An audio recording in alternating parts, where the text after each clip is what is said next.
Like one of the things I always tell people in initial counseling is don't let the unit fail. And that doesn't necessarily mean your unit. If that unit over there is going to fail and you can help them, go help them. And it's just that kind of attitude of this unit will not fail because I care about the unit. I care more about the unit, or at least the same about the unit as I care about myself. My identity, part of how I see myself, is tied into this unit, to this organization. Ladies and gentlemen, welcome to another episode of the Open Discussion Podcast. I have a very special guest with me, another raglag, a field television man that I've known for some years now. Damon Wells, 28 years of military service, an outstanding leader, really, an outstanding leader that I've admired for years now. And, serve as a battery commander, of course, battalion command, serve as director over at Full Sail, at the Commander Planning Group for at the Fire Center of Excellence. I refer to as the beginning of the universe. You know, we refer to Fulbright as the center of the universe, but I refer to Full Sail, Oklahoma as the beginning of the universe because that's where we all started at. I went to basic AIT over there. He served as the director of multi-domain effects, supportive combat operations, division artillery commander for some of you guys out there. That's a brigade command level position over 4th ID. Current operation officer, U.S. Army and Africa Command, and then the deputy chief of staff as well. He's an author, leadership coach, but most importantly, he's a soldier. How you doing, sir? Man, I'm great. Thanks for having me on. I really appreciate it. Looking forward to this. I appreciate you saying that. We were just discussing earlier in terms of how you back at Full Sail. I used to go down to Full Sail, down to the gym. I think the new fires gym. Every time I try to work out, there's no weights because you took over all the weights, sir. You had all line all to yourself. You know, I thought I left you some fives sitting around there. For 5, you took it all, sir. I mean, yeah, this guy shares some weights from. I guess a dumb bit. No, sir. I appreciate you, really. I appreciate you because we served together back at Full Sail while you was battalion commander, and I was battalion CSM for a different organization, but within the same brigade. And I watched you, you know, doing those different QTB briefings and just how you move. But what I really admire about you was your relationship with your battalion command sergeant major. You know, because Bowens and I was classmates, an outstanding human being, a good guy, command sergeant retired Bowens. And I talked to him a couple of times. Hey, man, how's your, you know, we talk. I mean, how's your commander, man? You know, man, he's the best. So for us being a non-commissioned officer, that's a good way to just look at things where you have another senior non-commissioned officer talking good about his commander. So that's something sometimes you don't see that often. But again, I just want to say I appreciate you, sir. Thanks again for your service. 8 years of military service, countless PCS move, combat operations, deployments, and different support, different conflict. You've been all over the place. I want to start off, so to just start from the beginning, right, on how it all got started, because you could have been, you know, Mr. Olympia, but for some reason you decided to join the military and serve. So what was the contributing factor, sir? What influenced you to serve? Yeah, I don't know about Mr. Olympia, but I do. I appreciate the compliment. Yeah. So the decision to serve, like, you know, I was thinking about that. It definitely wasn't an obvious solution for me when I was young growing up. You know, single mom raised me. I was more interested in being a cool, rebellious kid So, and before I go, I know my story is not unique, so I'm interested in your feedback on how many of these types of stories you've gotten so far. So, Okay. just rebellious kid, wanted to be like I said, I was more interested in being cool than having discipline. I was smart, but not disciplined, and sort of had an attitude that it would somehow had some value to not care about things that other people thought were important, i.e. like school and, you know, doing things that required discipline. It was probably just an excuse to not have to do stuff like that. But I grew up, you know, wanting to be, you know, a punk rocker and having funny haircuts and wearing funny clothes. I played in in bands for, I don't know, up through high school, a couple years after high school, and wasn't too interested in living a standard traditional lifestyle. But I can, you know, when I think back, I can remember there's something about the discipline of being in the service of some kind, whether it was, you know, fireman, policeman, you know, something like that. Something like that appealed to me, but there was no bridge to get me from lazy punk rocker to, you know, to being in the service of some kind. So I did it good enough in high school. I was in a band. I decided, hey, you know, I'm supposed to go to college, so let me go to this junior college and take some You're classes. supposed to go to college, yeah. So, because the other guys in my band, we all kind of just that was just the path we were supposed to take. So did that, didn't do great in college because the classes were just boring. And, I was trying to work. I was in a band and I was also going to college. So just wasn't real great at it. And I know why now looking in hindsight, but anyway, smart enough to get through, decided about 2 years in that this is where my goals are sort of shifting. Right. So my grandfather was a fireman. So at some point I thought, you know what, starting to creep in. Right. So I think, hey, fireman I think I could do that. So I went and took the test at the fire department for Houston Fire Department, aced it somehow, a physical test and there's a written test. So I did okay at that. And then I was scheduled for the class. And then I don't think they had enough applicants at that point. So the class got canceled. Mhm. So whatever. So the paramedic certification is a requirement too. So I switched college and I just went to the paramedic school for 2 years and became a paramedic and did paramedic stuff for a year or two. And this whole time, as my personality is changing, I feel sort of compelled to do more. And I remember distinctly during Desert Storm, like the initial phases of Desert Storm, I was riding in the car with my mom. I can picture it. I know exactly where we were. And I remember saying, if this thing kicks off any further, I feel like I need to join the Army. And she said, yeah, you got to, do what you got to do. But that memory is so vivid. I didn't join right away, but man, that really sort of sunk the hooks in me right there. So it was always there. And I ended up working in a hospital because I was a paramedic. So working in a hospital for a little while, and it didn't take long. I think it was probably another year. And I was just like, you know what? I'm doing this. And I went to the Army recruiter and enlisted as a 13 Fox in 1995. I went to Fort Carson as my first duty station, and I was just super enthusiastic about the military. Had a great sergeant first class. That's why I respect NCOs so much. This sergeant first class was like, Wells, bro, this is what you're doing. Here's the application for OCS. Sit your ass down, fill it out. You know what? And he just wouldn't let me, because Yeah. back then everything was on a typewriter and and he was like, I'm lazy, and he's like, sit your ass down, finish the damn application. So I did, and I went to OCS, and that's the beginning of my life story, I guess.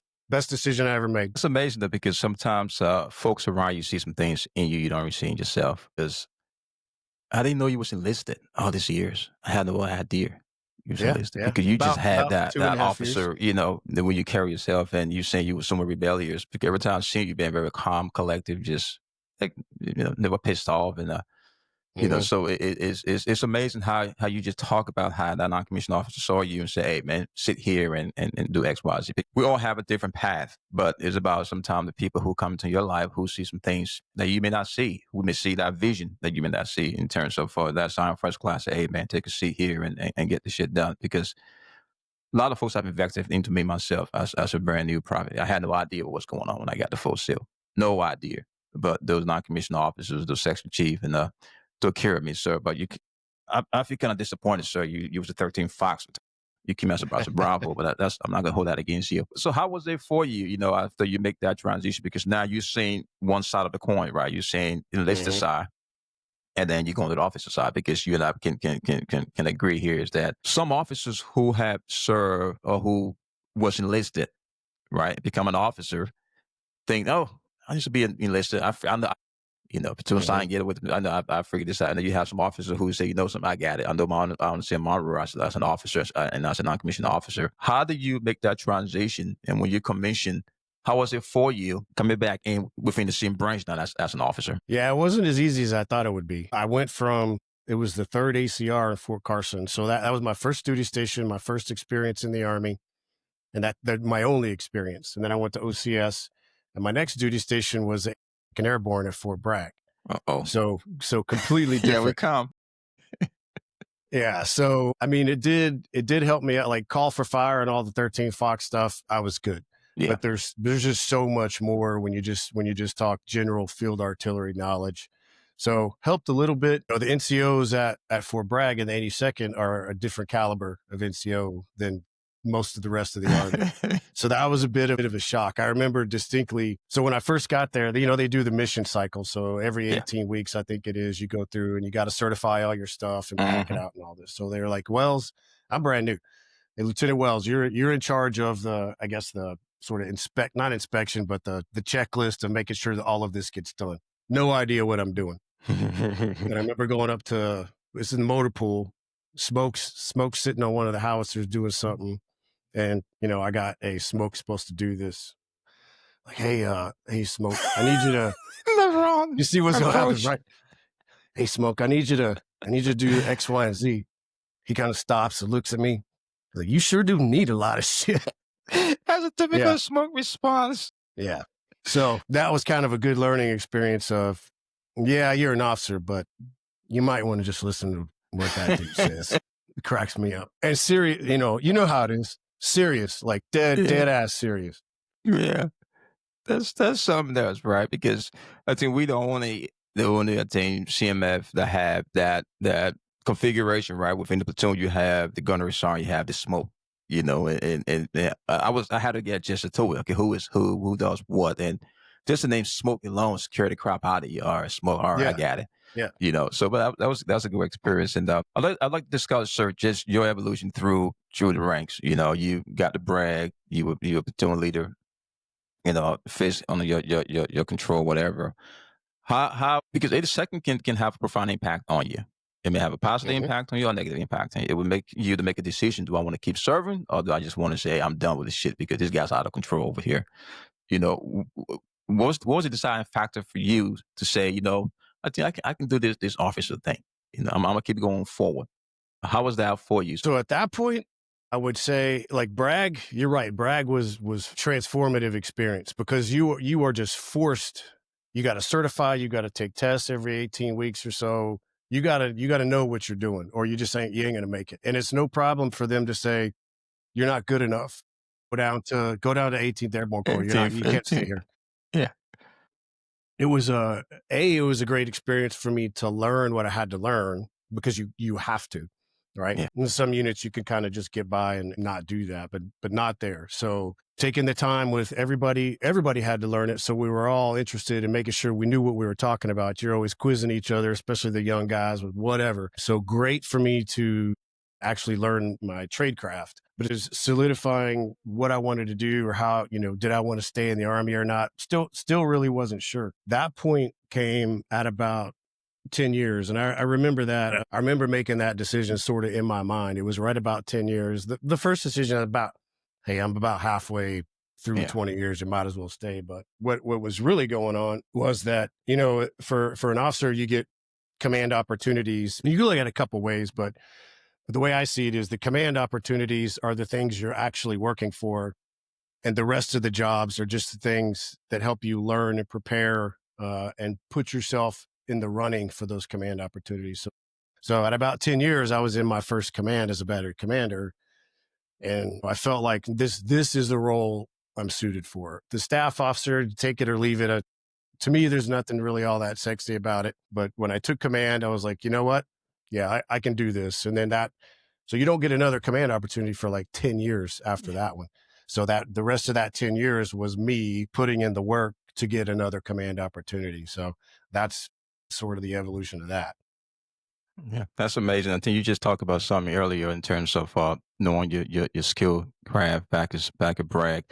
And again, it's the airborne community is the only community where you don't just have to know your job, but then you also have to add airborne crap to it as well. Yeah. In most organizations, you go to your certification, your tables, whatever, you certify, you're good to go. But when you add the airborne stuff, I mean, just the level of the pressure alone, if you were a commander, you have to be a jump master qualified. If you're not commissioned off, it's just so much crap that comes along, not crap, but so much responsibility that comes along with it. A lot of folks don't get the real experience. I would like to transition into command because you serve as a battery commander and then the battalion, the brigade, all different level of command, different level of responsibilities. But I wanted to just explore the nature of command.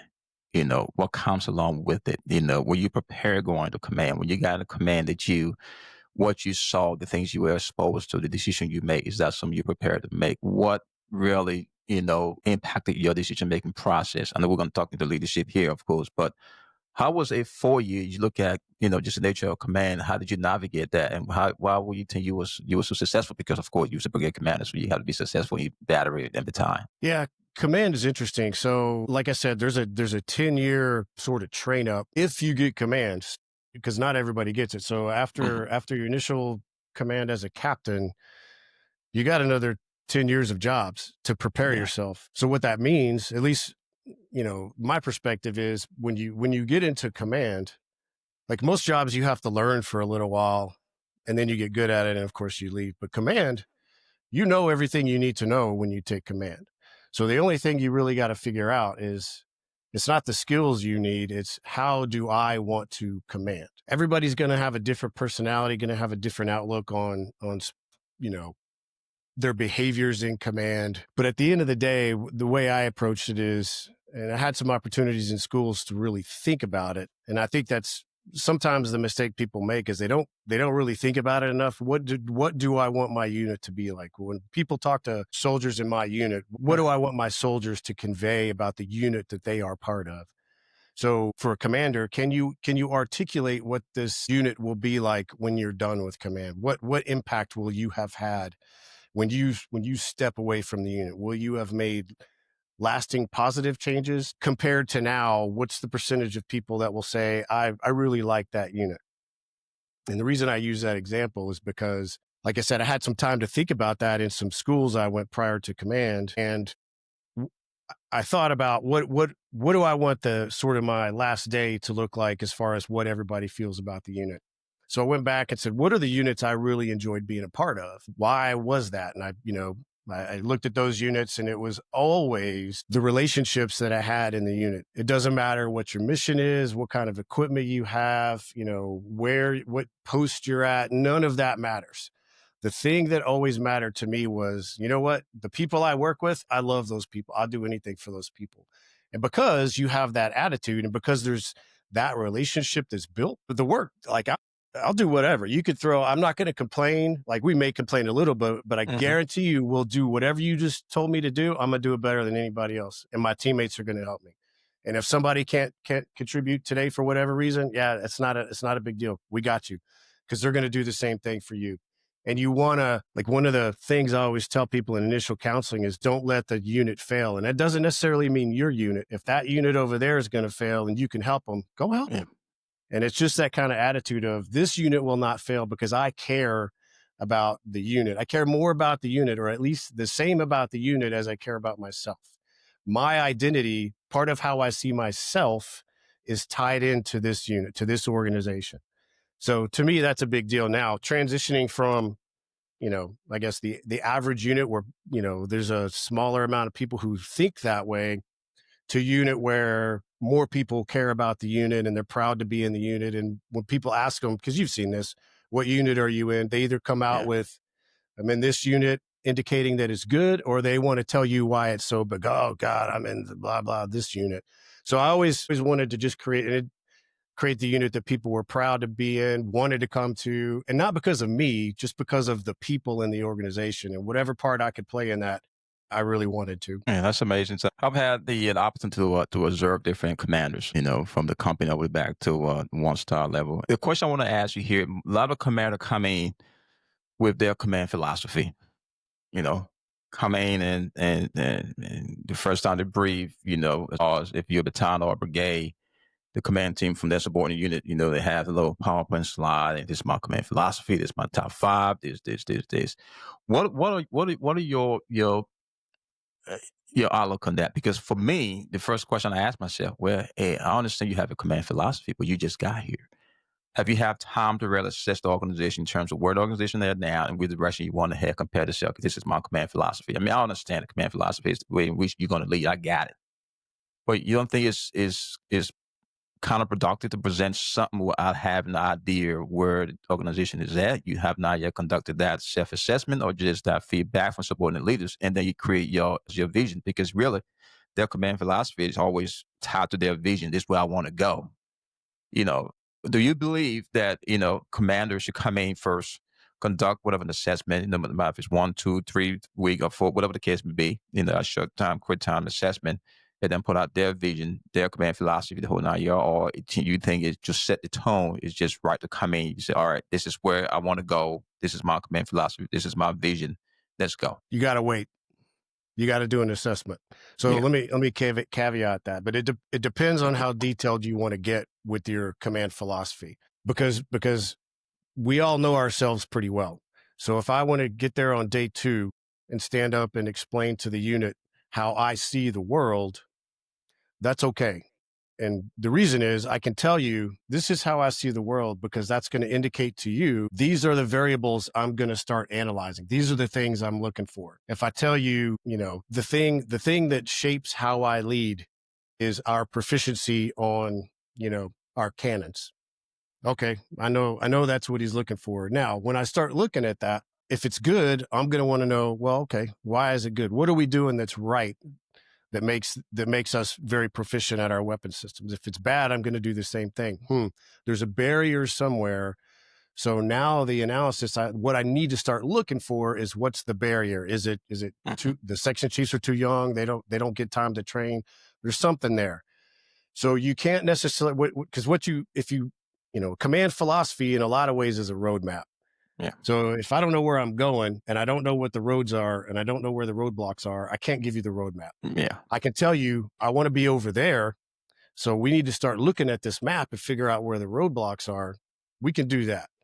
But I do have a sort of, it's more of a team building framework than a leadership philosophy, but it serves as both. And generally I try to tell people what it is, because it's behaviors that they can start to look at in themselves. Number one is trust. The next one is cohesion. The next one is confidence, because you are competent in your skills. And then finally, there's purpose. Like, are we all driving for the same reason? But there's a little bit of both. And to me, the difference is, if you do it early, you're telling them about yourself. If you wait and do an analysis, you're telling them about the unit, which includes yourself. You're giving them a more clear roadmap. Yeah. That makes perfect sense because, like I said, I've never been a fan of commanders coming in. I mean, when you deploy, it's different. You can come out of operation, you deploy, you have to make decisions pretty quick, make some changes as you see fit. But at least coming in, like you said, analyzing, conducting some of an assessment, but most importantly, talking to folks within the organization. Determine, or, ask them, have those conversations. So what you got to think about the organization? What are some things we have challenged with? How can we move forward? Because it's all about consensus sometimes. Because I've seen some commander come in plays like, I'm the dictator. This how it's going to work my way or the highway. Completely, it's not going to be. You're not going to be successful. What are some indicators for you coming to a new organization or a command or a director? Because you serve a different level, different ways. You have people that was under your direct supervision. If it's just a director of a section or of the town, the brigade, whatever the case may be. What are some indicators coming in initially that makes you to say, I think we're on the right path, or I think we need some work, or we have to change X, Y, Z. What are some things that really stimulate your mind to say, I think we're not heading in the right direction, and this is what we need to be going so far? One of the things I look for is autonomy. Like, how much independence do the people that are going to work for me have? And with that autonomy comes the ability to innovate and find better solutions. So what I'd rather see is people that have creative solutions and take a lot of self pride in how we came around, or how we solve these problems, or how much energy we can put into solving these problems, or making the process easier. Because at some point, somebody's just going to explain the process that the book says, you go from A to Z and do that. That's okay. That's fine. But at the end of the day, I'd rather see somebody who came up with a better process. So, autonomy, how much room they think they have to innovate and come up with better solutions, how well they can explain to me, not the things they do, but the point of the things they do, why we do this. And I've been explaining to the guys here at the MCTP, where we run warfighter exercises, and we're organized by warfighting function. The fires guys, they're all in one section. What I tried to explain to them is that's good, but that's like level one of understanding an organization, is go to the fires guys and see what they know. The next level is where all the interesting stuff happens, is where these warfighting functions overlap. Yeah. Like, it's good that you know fires, but you got to know, what does sustainment owe It's a good you? one. What do all the other guys? What does Intel owe you, and what do you owe them? And what's that interaction look like? And how do you come to an agreement on the formatting, and how you're going to tell this story when you go to the targeting decision board? So that's sort of the next level, and the next level after that is, where does the analysis happen, so that I can package all that data and all that integrated overlap into a decision point for the commander. It's much harder than just knowing how to do your job. It's knowing what function your job plays in the bigger role to move the organization forward. So that's the kind of rigorous sort of understanding of the organization that I'd like to see when people explain what they do, right? It's different levels of understanding. Yeah, I think sometimes it comes down rather to your mean the commander's ability to really express that, articulate that to his or her subordinate unit. Because for every commander that I work for, the first thing when we meet, the first question I ask them, I say, "Sir, how do you like to receive information?" Mm-hmm. Because every commander is different. Some folks want a bigger picture. Some folks want a macro focus. You know what I mean? Some folks want you to send them an email, want you to text them. Some command like face to face. Because it's all about communication, right? Because sometimes we don't understand what the commander wants. We don't ask him, her, so what do you want? We just assume. Sometimes our assumption can put us on the wrong path. Because I've seen commander go off and meet. I didn't say it. Well, you didn't come Mm-hmm. back and really ask the commander because folks have afraid.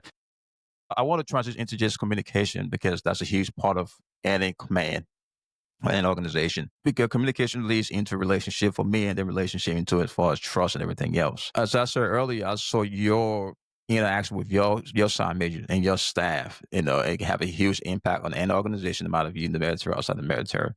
How important it is to you, you believe communication is at every level, and then also couple with that, the relationship you have with the folks that you work with internally and externally. I mean, communication is everything, right? So your ability to communicate what you want, and believe me, I've miscommunicated and understood that after the fact. But when I was communicating, because I like talking about certain types of stuff, I thought I was crystal clear, and I just absolutely wasn't. Which it takes you aback a little bit because you're convinced, because it's something you know really well. You're Mhm. convinced, man. I don't understand how they couldn't have understood that, but Understand that. Yeah. it's natural, right? So communication super important. And here's the thing: I've seen, and you've seen this too, I've seen commanders that, if in meetings, for example, who have these reactions that indicate some anger or frustration Yeah. with the way information was presented,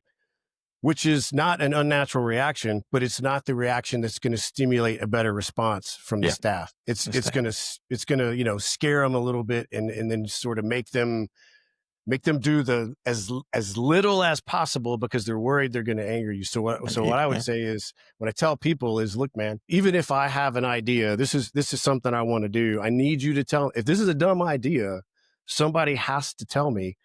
And It's not going to my, happen, sir. They're not going to tell you, sir, I think that's a dumb idea. not in those words, but if they're good and they believe you, like if they believe you, like, look, man, I want to be in a good organization too. So if you have a better idea than me, just say it. So, hey, sir, maybe it would be better if we did it like this. And I'm perfectly comfortable with that. I tell them, if it's a specialist, I don't give a damn. Whoever has the best idea, that's what we're going with. Doesn't matter to me. I don't care if I have zero good ideas this whole time. And I'm honest about it. Like, I want to be in a great unit. So I'll be the commander. But if I don't have any great ideas, it is what it is. But the key there is honesty. Yeah. You can't just say, you guys need to be honest with me, and then get mad at everybody when they tell you the truth. Like Mhm. that's not going to work. So you have to be open and have good discussions. And it is hard, like what you just said, like the reaction, that's just not going to happen. It is hard because I'm more of a creative than I am a follow a checklist. So I like to pull people in and get on the dry erase board and say, hey, you think, what about this idea here? And I It's and I know brainstorming. Yeah.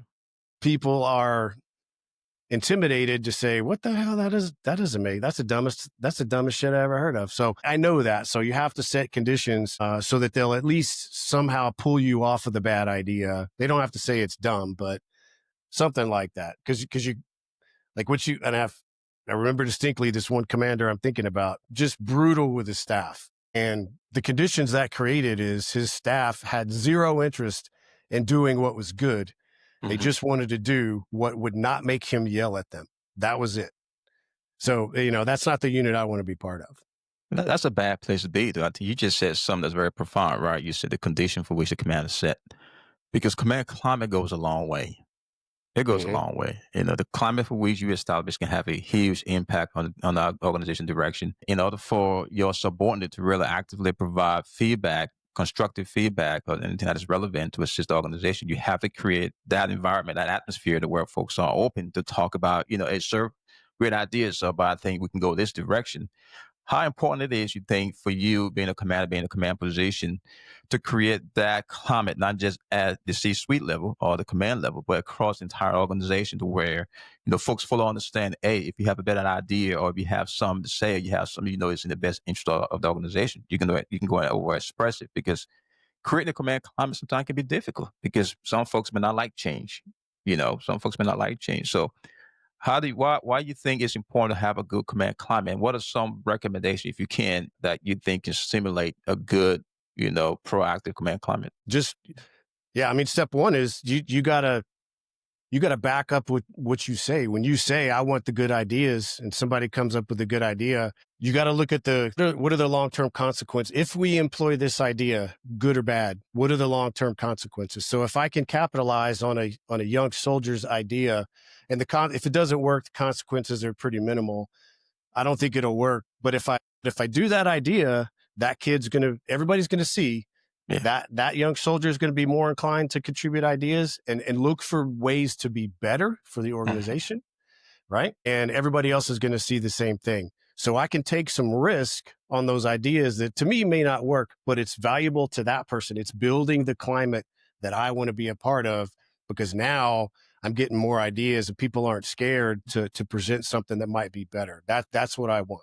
If it's sort of a high risk, hey, we're deploying to NTC. Let's put them on a boats and sail around the Gulf of Mexico. Like, no, we're not going to do We that. ain't doing that crap. Yeah.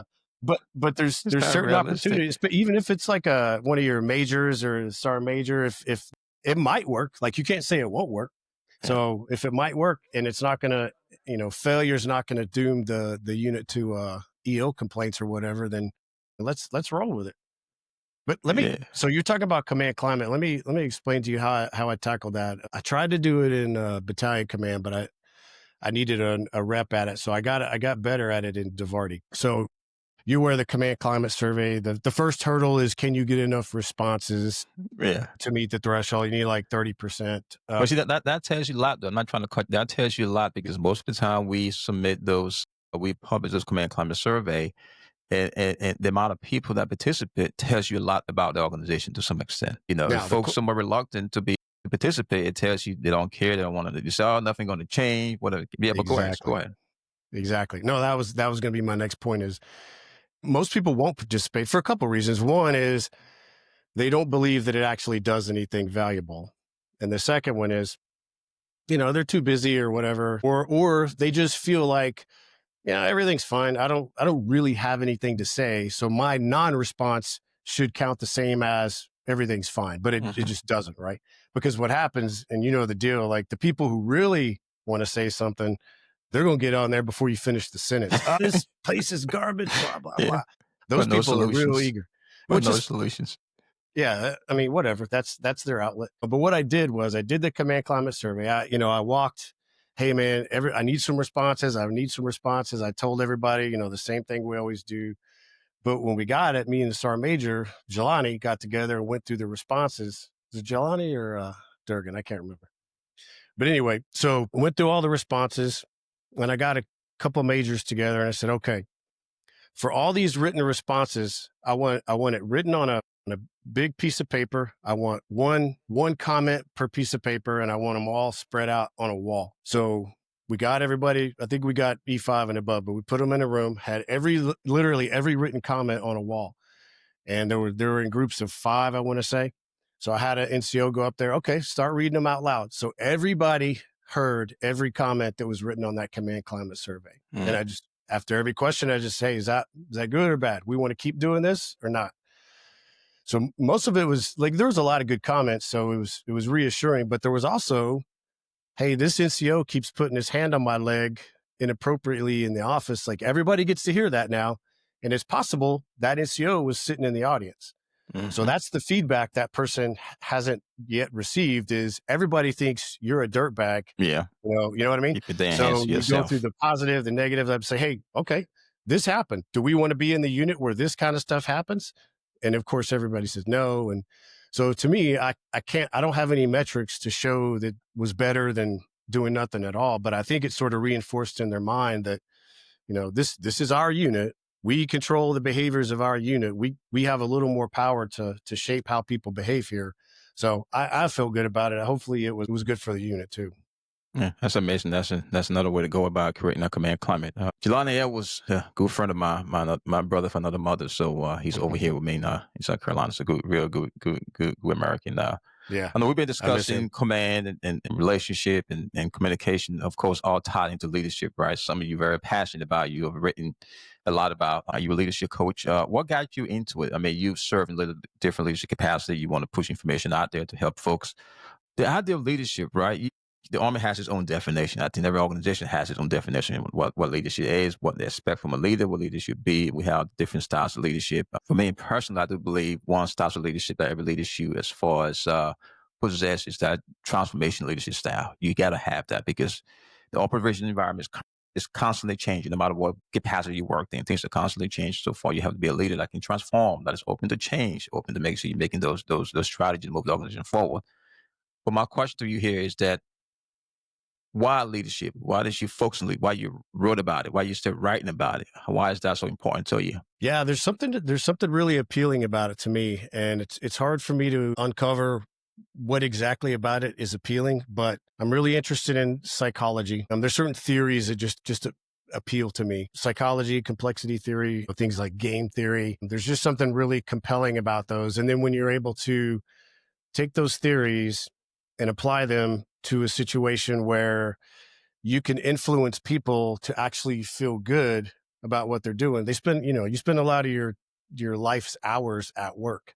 Yeah. So there's something really compelling for me if you can make people feel good about the thing they sort of have to do.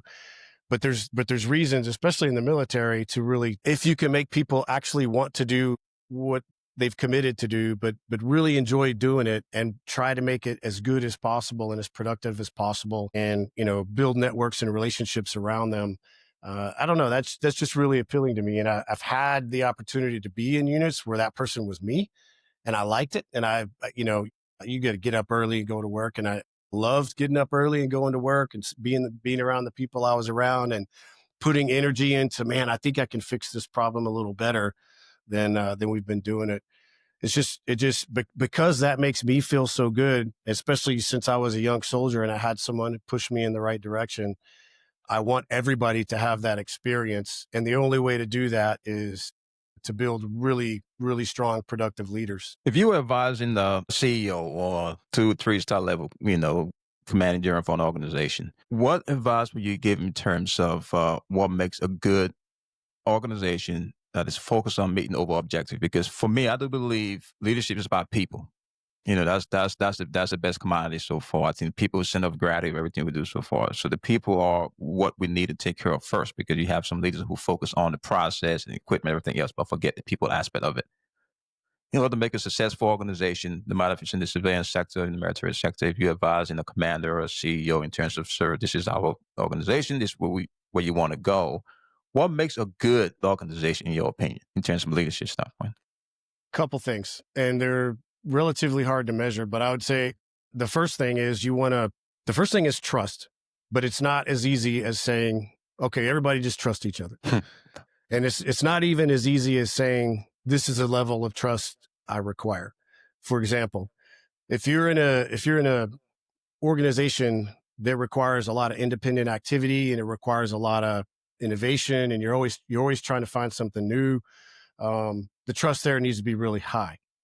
If you're in a assembly line sort of activity where the activities are basically the same thing every day, trust is not the thing that's going to make a breakthrough. It's important, but it's a different type of trust, right?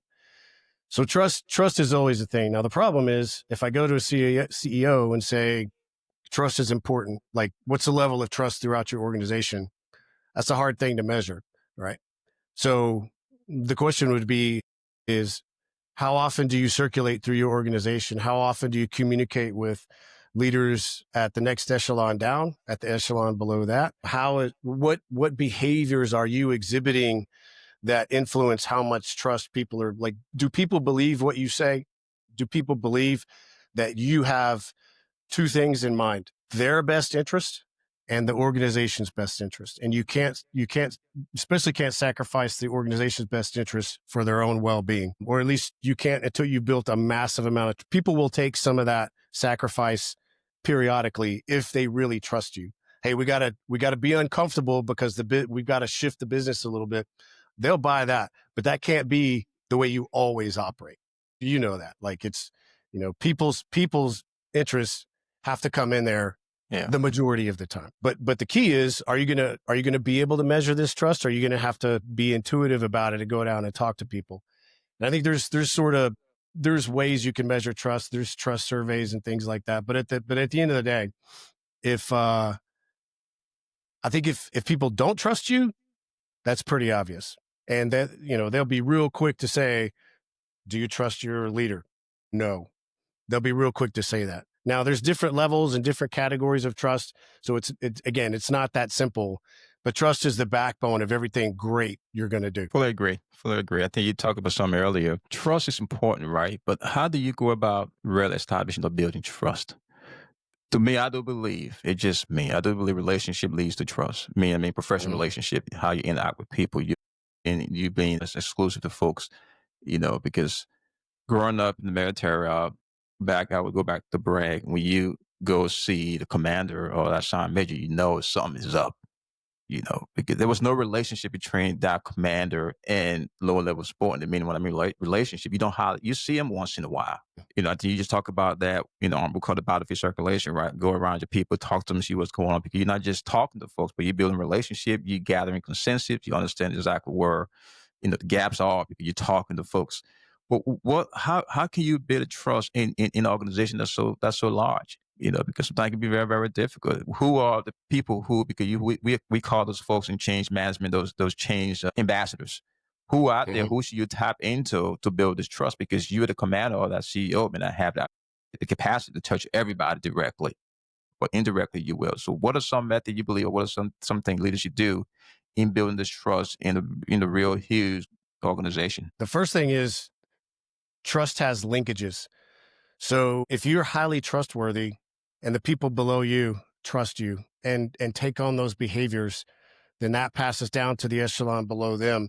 So if at the bottom of the rung, you've got people that are trust their leaders, then there's some implicit trust that carries all the way up, unless you Yeah. give them a reason not. You come down and start throwing papers around. But implicitly, the culture is trust. So if I trust my boss, then I'm likely to have some trust for his boss and the boss above him.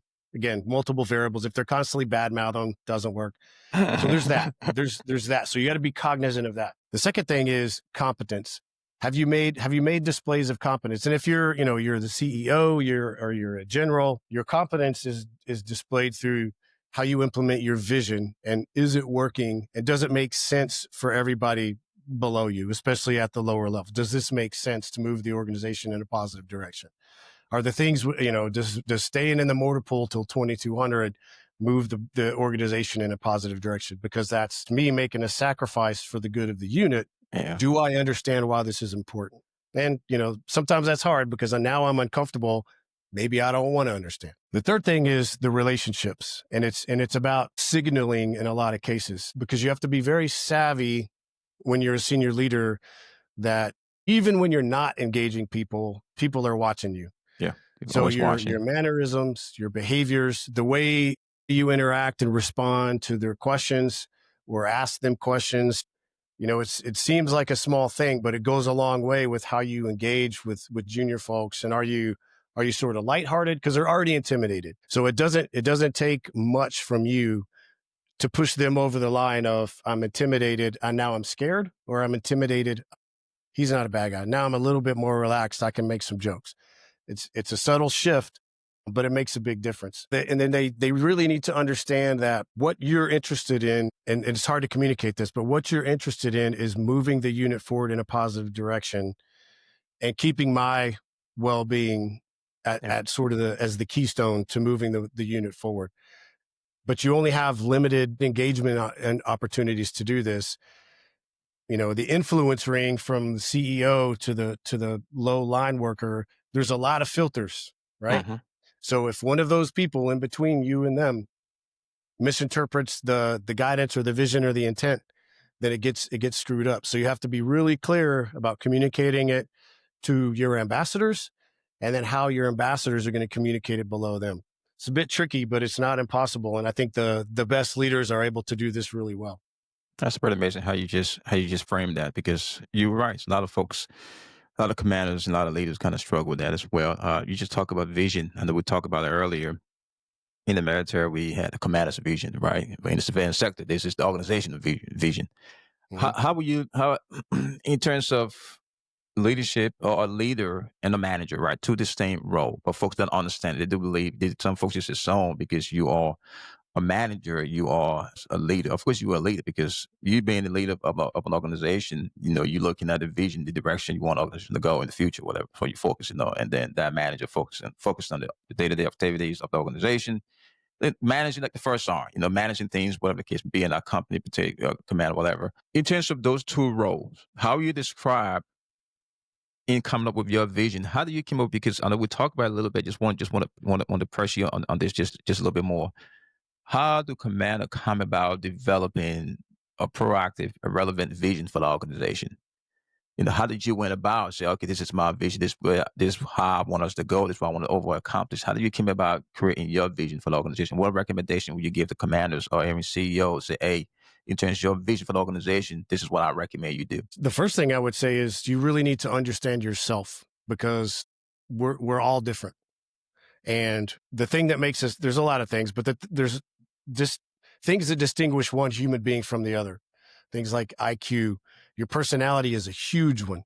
Yeah. Your discipline, like how much work are you willing to put in to get over a hurdle or make some change in the organization. But things like creativity, like how good am I at seeing a problem and coming up with a solution that will actually work.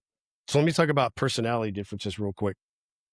So there's a big five personality model. I don't know if you've heard of it, but it's basically five distinct factors that make each of us different. So one is openness.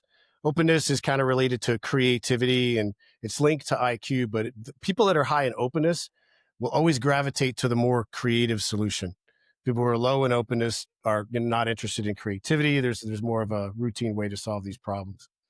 Conscientiousness is orderliness and industriousness. Like people who are really high in industriousness are the ones that always have to be doing something, like always have to be working or doing something. Can't stop doing the task until it's finished. So, I'll stay here till 1900 or whatever. And orderliness, how organized things are around them have to be.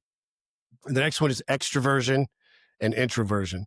And that was pretty obvious. That one. But what's interesting is like if you're very introverted, you will struggle in situations that force you to be an extrovert unless you practice. You can practice and get good. And I found a lot of senior leaders that are technically introverts, but are able to practice the behaviors of extroverts. So that's a skill that senior leaders need.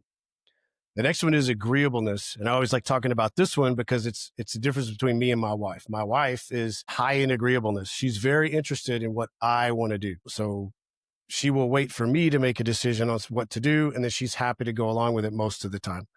Whereas if you're low in agreeableness, you don't give a damn what anybody else wants to do. We're going to do what I want to do. What I want to do. That's it. That's it. And then That's smoke. That's a neuroticism smoke, is, man. That's smoke for you. That's what we're gonna do. yeah, Nothing yeah, else. Yeah. exactly. And there's a reason for that. Smoke knows what the hell he's talking about. Yeah. Yeah. It's not what he wants to do. That's the right answer.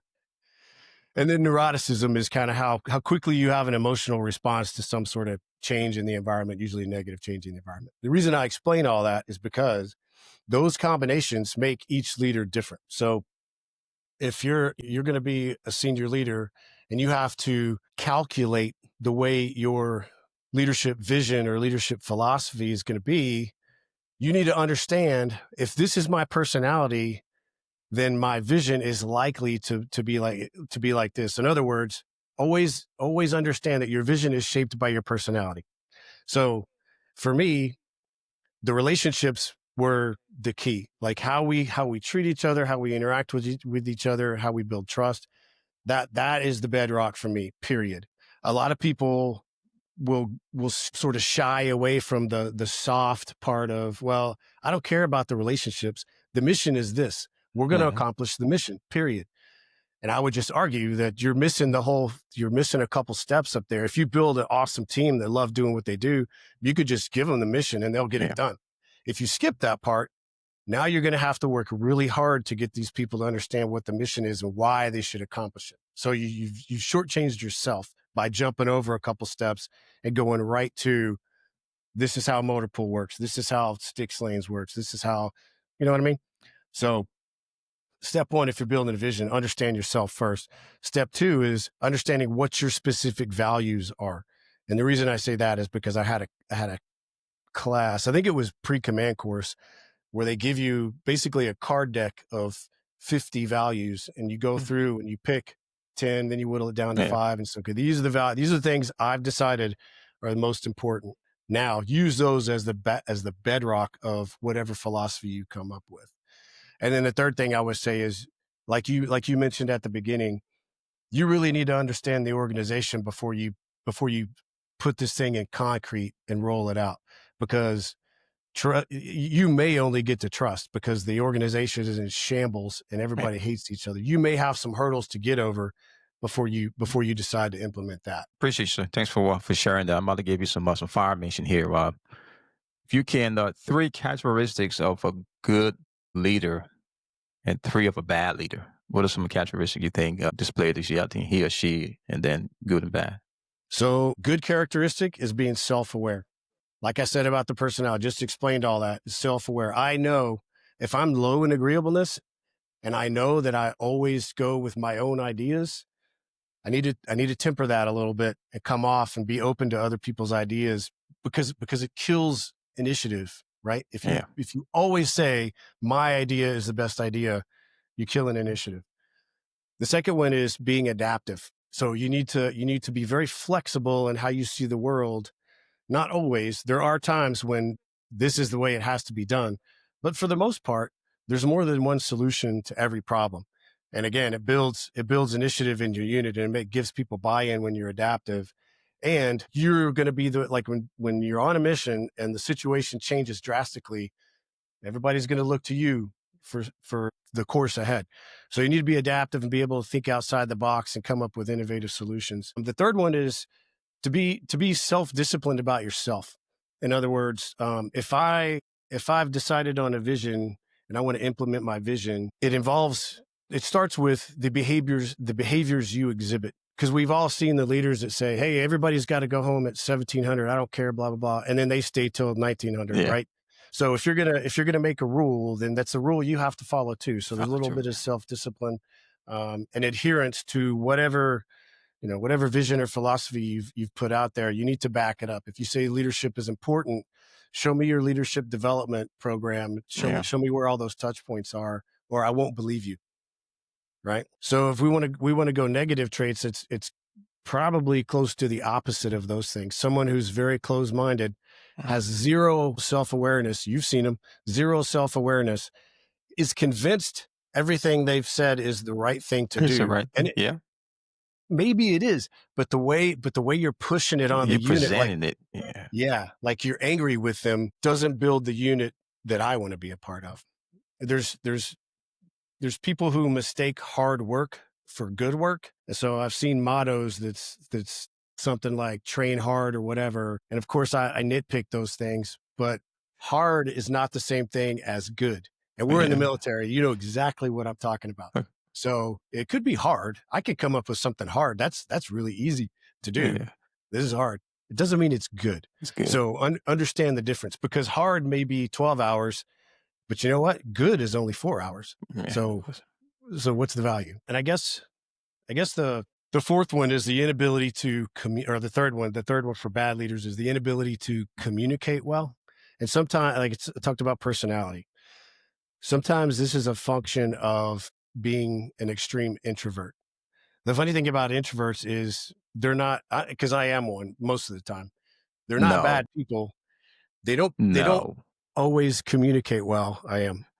They don't always communicate well. And if you're kind of in the middle and you interact with an introvert, especially if it's your boss, And an introvert is less inclined to have a conversation, just a free flowing conversation. They're very short, terse. What you want to do is say, this person doesn't seem to want to talk to me. I wonder what I did wrong, or maybe she doesn't like me. You want to explain that person's behavior when the reality is they're just an introvert.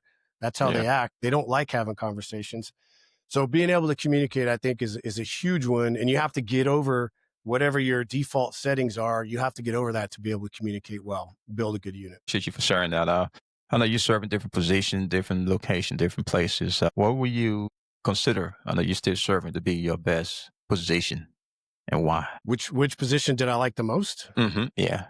Yeah. If you would have asked me 4 years ago, it would have been battalion command. Okay. If you asked me now, it was brigade command. And I think I kind of got lucky. So, battalion command, most people would agree that's the best time, because you're right at that crossroads Yeah. of a little bit up, but still mostly down. And that's where we all want to be, right? That So, organizational level. Yeah. yeah. So still being able to, interact with your team and drive change and know everybody on your team. Awesome. But since I had a Divarti command, I was kind of lucked out and was able to do that even in Divarti. And my up and out was interesting timing, because we were just coming out of COVID. So there was no historical, the last 2 years were basically a black. So, when you luck out and you get into these positions where anything I do is going to look pretty good. So we ended up doing something actually really good. We did a big multi-domain live fire exercise that encompassed the whole training area of Fort Carson. But again, building the unit, getting people that want to innovate and do something new and exciting. There was no model for this. But I had a small headquarters staff of 200 people, easy to interact with, easy to understand everybody's perspective. Just a great time. And then we ended up going to the Baltics for the last 5 months. So being in a different country, looking at different problem sets, getting to travel around Europe a little bit. So it's somewhere between battalion command and brigade command, Divarti command. They were both really awesome, to be honest with you. But a lot of the mistakes I made in battalion command, I was able to fix in Divarti command. So it's a little bit of both.